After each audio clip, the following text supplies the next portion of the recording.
So you want to see their faces every night? And will be reunited with their family. I'm working longer than all. Expect me in front of my own. Put on my throat. You gonna ask me?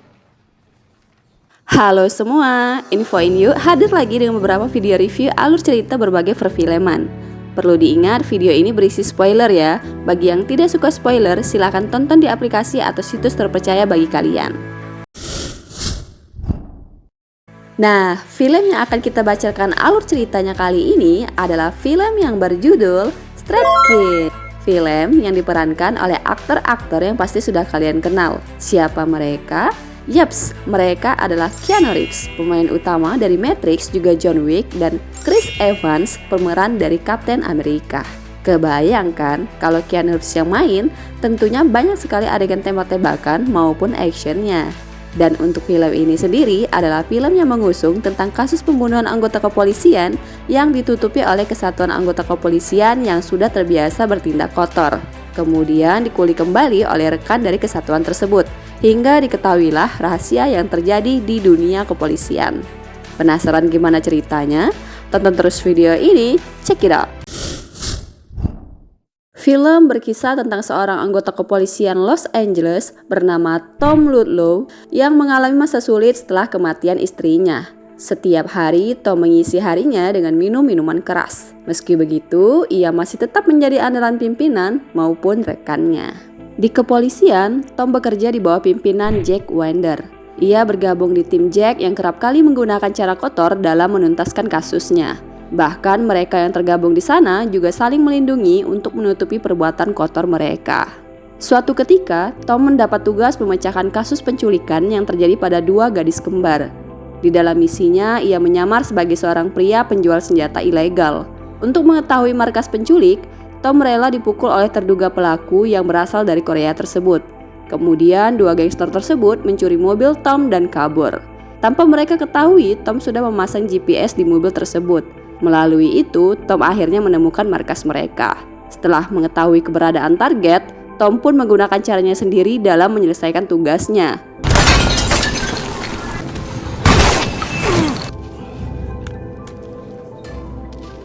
Ia mengeksekusi mati semua pelaku dan menyelamatkan korbannya.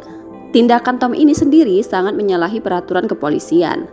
Namun ia selalu dilindungi oleh atasannya maupun rekannya, yaitu DeMille, McLady, dan Santos. Salah satu mantan rekan mereka bernama Terrence Washington sangat mengenal semua tindakan yang sering dilakukan oleh tim Tom. Washington sangat menentang tindakan Tom yang langsung mengeksekusi mati pelakunya. Karena menurutnya, meski pelaku adalah orang yang sangat jahat, namun mereka masih punya hak untuk disidang dan diadili. Tom tak menghiraukan semua perkataan Terrence Washington. Setelah menyelesaikan tugasnya, Tom pergi ke rumah sakit di tempat kekasih barunya Garcia bekerja untuk mengobati lukanya karena ia sempat tertembak saat melakukan tugas. Di sana, ia bertemu dengan Kapten James Biggs yang diam-diam sedang menyelidiki kesatuan Tom. Berniat untuk menggali lebih dalam kasus Tom sebelumnya, Biggs malah tak menerima informasi apapun dari Tom.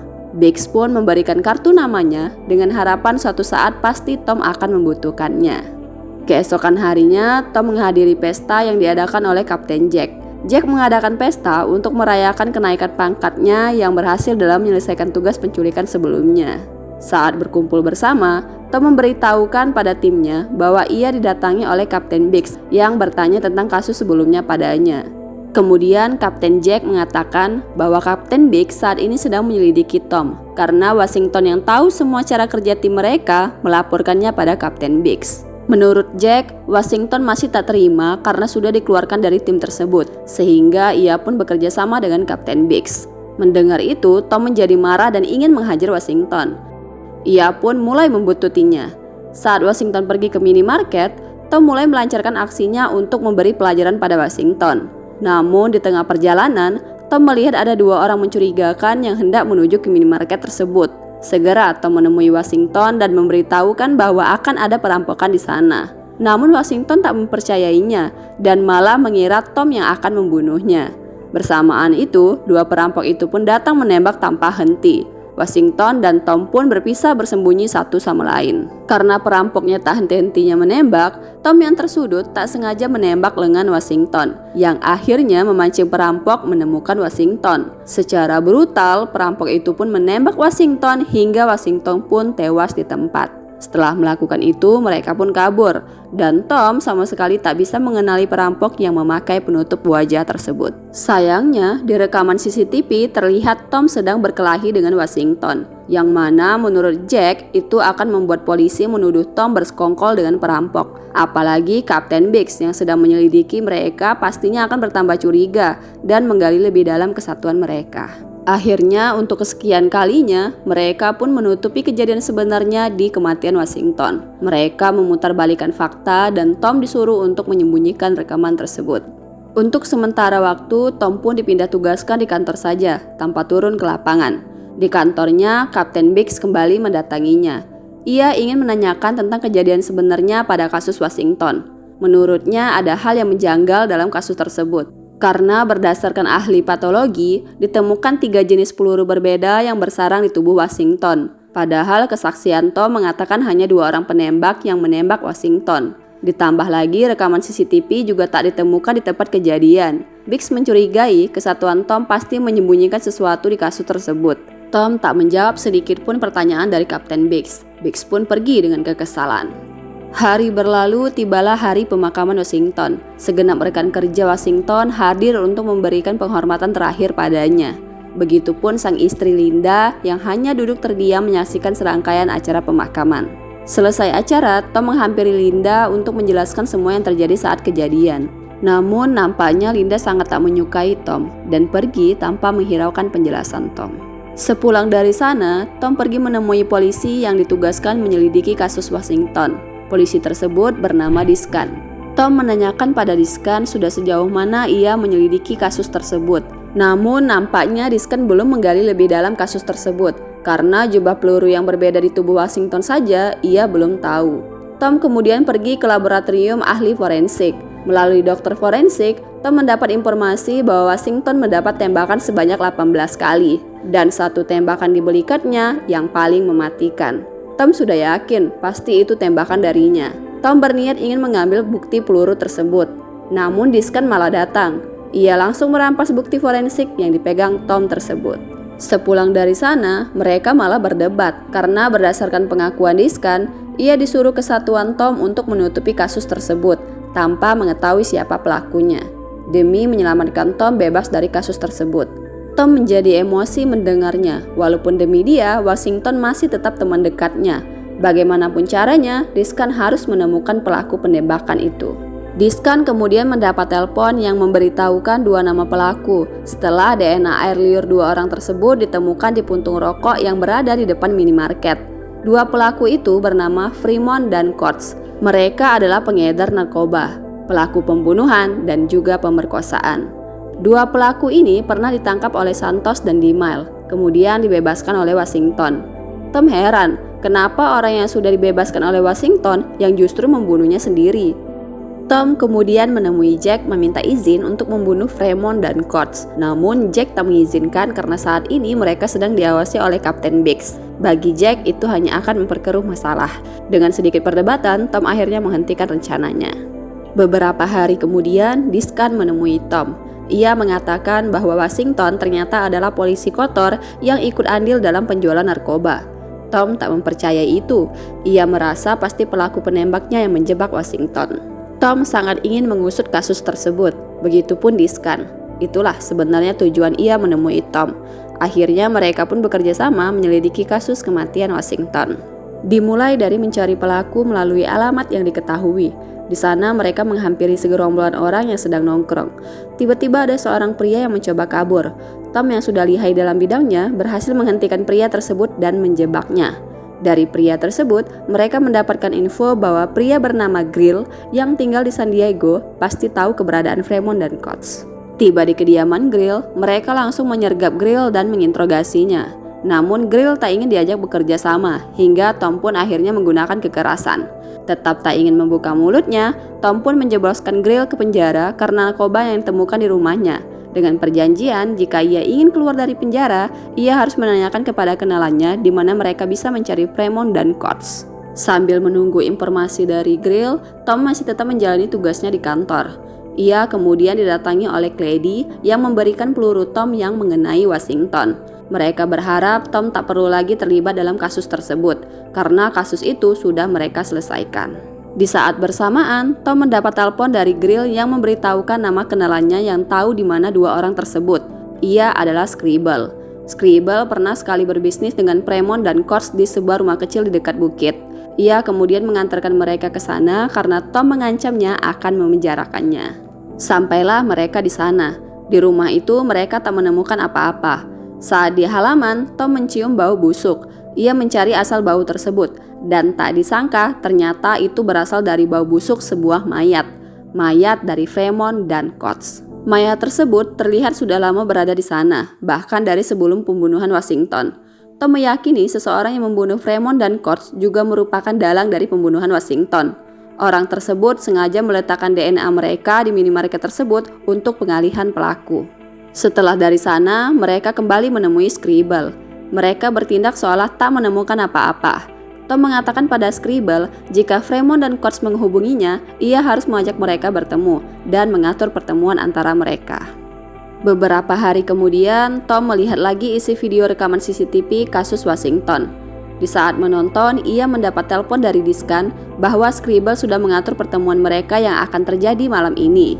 Sebelum menuju target, Tom berkunjung ke rumah Linda untuk memberikan rekaman CCTV kasus Washington. Tom tergugah hatinya karena ia merasa Linda seperti dirinya yang tak tahu apa-apa tentang kematian istrinya. Tom berjanji akan membalas pelaku pembunuhan Washington, meski Linda sendiri tak mengizinkan itu. Tom mulai menyusun persenjataan yang akan ia gunakan di sana. Awalnya ia hanya ingin bertindak sendiri agar tak melibatkan siapapun. Namun Diskan membujuknya untuk ikut. Akhirnya Tom mengajaknya. Sebelum berangkat, mereka tak sengaja bertemu Kapten Biggs. Kapten Biggs mencurigai mereka akan melakukan sesuatu. Namun Tom tak takut pada Kapten Biggs karena ia yakin Kapten Biggs menginginkan sesuatu darinya. Beberapa menit kemudian mereka bertemu dengan Scribble. Scribble langsung membawa mereka menemui Fremont dan Coates palsu. Sama halnya dengan mereka yang menyamar sebagai Fremont dan Coates, Tom dan Diskan juga menyamar sebagai polisi yang ingin berbisnis narkoba. Tak terduga mereka mengenali Tom, karena ternyata pelaku pembunuhan Washington itu adalah mereka. Mereka sudah tahu tujuan Tom yang ingin membalaskan dendamnya. Namun tiba-tiba Diskan mengenali dua orang tersebut. Belum sempat mengatakan siapa dua orang itu, Diskan malah kena tembak, tepat mengenai tenggorokannya. Tom segera bersembunyi melindungi diri. Dengan keahliannya dalam mengeksekusi mati pelaku, ia berhasil membunuh dua pelaku tersebut. Sayangnya ia tak bisa menyelamatkan Diskan karena Diskan sudah banyak mengeluarkan darah, hingga ia pun tewas di tempat. Tom kemudian pergi menemui Gracia untuk mengobati lukanya. Di TV ia melihat berita tentang dirinya yang menjadi tersangka dan buronan karena sudah membunuh dua orang polisi yang sedang menyamar, dan satu orang yang diduga juga polisi. Tom heran kenapa sudah ada di berita padahal ia baru saja pergi. Tiba-tiba seseorang mendobrak pintu. Mereka adalah Santos dan Dimail. Mereka menangkap Tom karena kasus pembunuhan tersebut. Saat di perjalanan, bukannya ke kantor polisi, mereka malah menuju ke arah berbeda. Disinilah akhirnya terbongkar semuanya bahwa merekalah dalang dari pembunuhan Washington. Heroin yang terdapat di mobil Washington, kematian Fremont dan Coates juga DNA mereka, lalu polisi yang membunuh Washington, merekalah yang melakukan semuanya. Namun mereka hanyalah kaki tangan. Siapa yang merencanakan itu semua? Dia adalah Jack Wonder, bos mereka sendiri. Selama ini Jack hanya memanfaatkan Tom untuk mempermulus semua urusannya. Tom jadi tahu bahwa Washington tak pernah mengincarnya, namun sebenarnya tujuannya adalah menangkap Jack. Mereka kemudian membawa Tom ke tempat pembunuhan Fremont dan Coates. Mereka berencana akan menjadikan Tom pelaku pembunuhan Linda. Sebelum membunuh Tom, mereka melakukan hal konyol dengan mempermainkannya menggunakan tembakan. Tom tak menyerah. Dengan tangan dan kakinya terikat, ia terus merangkak menjauh dari mereka. Ia sengaja melakukan itu untuk memancing Dimail dan membunuhnya dengan skop yang ia temukan di sana. Ia juga berhasil menembak Santos. Kemudian Tom pergi menyelamatkan Linda yang ternyata sudah didatangi lebih dulu oleh Clady. Clady menyakiti dan mengancam Linda untuk memberikan rekaman CCTV kasus Washington. Belum terlambat, Tom berhasil menghentikan Clady ketika ia akan membunuh Linda. Tom kemudian membawa Clady dan menyimpannya di bagasi mobilnya. Pagi tiba, Tom menemui Jack. Berpura-pura tak tahu siapa dalang di antara semua ini, Tom memberitahukan pada Jack bahwa ia sudah membunuh Santos dan Demail. Tom ingin Jack membereskan Santos dan Demail. Jack menyanggupinya dengan alasan ia juga sudah lama ingin menyingkirkan mereka berdua. Jack kemudian memberikan pesan pada Clady untuk menemui mereka. Namun ternyata handphone Clady berada pada Tom. Tom menunjukkan isi pesan Jack yang menyuruh Clady untuk membunuhnya. Bukannya mengakui kesalahannya, ia malah membela dirinya bahwa ia melakukan semua itu untuk tim mereka. Ia malah menyalahkan Tom atas semua kejadian ini. Tom menjadi emosi dan terjadilah perkelahian antara mereka. Meski sama-sama hebat dalam bertarung, Tom berhasil mengalahkan Jack dan memborgolnya. Tom sudah sangat ingin membunuhnya. Namun Jack tiba-tiba memberitahukan rahasianya yang berada di balik dinding rumahnya. Ia selama ini sudah banyak mengumpulkan uang suap hasil dari tindakan kotornya. Dengan uang tersebut, ia berencana akan mencalonkan diri menjadi wali kota dan membuat tunduk semua orang di kepolisian. Ia juga mendoktrin Tom untuk ikut dalam rencananya tersebut demi kesejahteraan hidupnya. Namun nampaknya Tom sudah tak terbujuk lagi dengan tipu muslihat Jack. Dengan mengatakan bahwa Jack dulu adalah sahabatnya, Tom melepaskan tembakan tepat ke arah jantung Jack dan Jack pun tewas di tempat. Setelah melakukan itu dengan pemikiran yang matang, ia menelpon Kapten Biggs untuk menyerahkan dirinya. Kapten Biggs tak langsung menangkap Tom. Ia malah mengatakan yang membunuh Jack adalah temannya sendiri yang ingin memburu uangnya.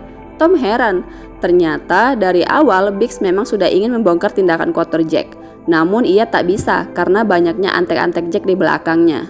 Lalu ia merasa hanya Tom lah yang bisa melakukan itu semua dan dugaannya ternyata benar. Biggs kemudian mengembalikan senjata Tom dan borgolnya. Kasus itu pun selesai dan film pun tamat. Nah, gimana menurut kalian alur ceritanya? Apakah sudah cukup menghibur? Jika ya, jangan lupa tekan subscribe dan like-nya ya. Terima kasih sudah menonton dan sampai jumpa di video selanjutnya.